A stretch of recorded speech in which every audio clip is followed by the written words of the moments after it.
Hi, this is Tracy McBride with more tips and tidbits for your wardrobe.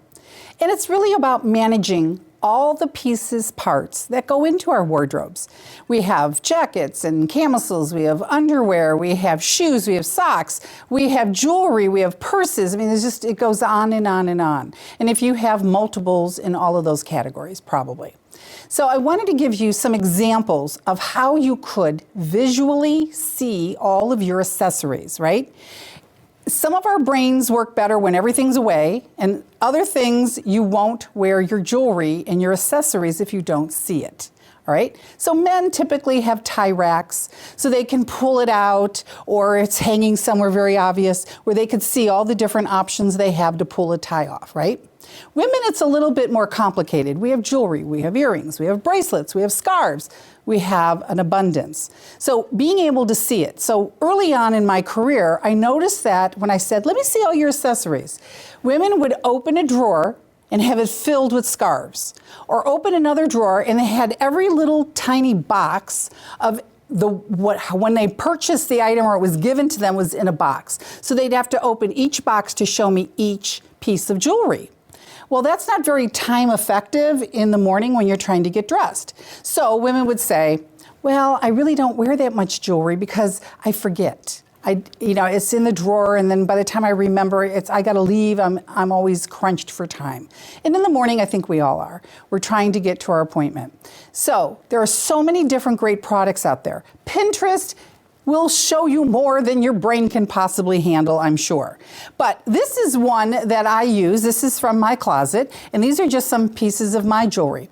But what I find with these is that if you have a lot, it gets bogged down and it could fall over, right? Or you gotta take off some to get to the one that you want.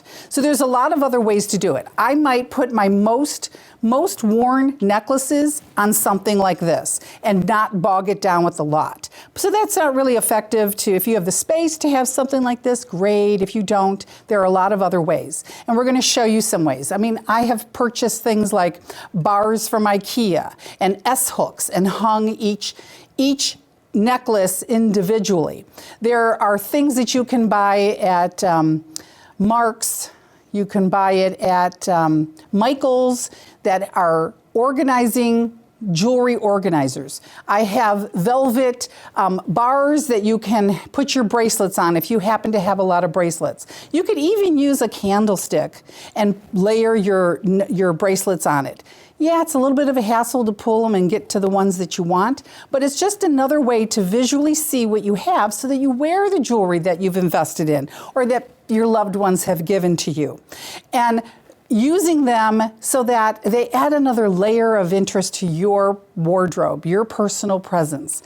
And another thing too is not keeping things in boxes. Scarves are another thing that are so easy to pull them out and to use them in ways that you can see them at a glance and do all sorts of things. So a mannequin, if you have a mannequin, a life-size mannequin, that's what I have, and I put a belt on her and I just kind of string each one of my necklaces through so it looks like it's a dress or a skirt on her, right? Just at her waist down, and when I come out, I just pull the one that I want and move on. So you're not digging and looking for things. So it's just using your time effectively and making the things that you love and care about more visually stimulating so that you wear them and use them and remember them. So that's just another tips and tidbit from T, and I'll be back with more.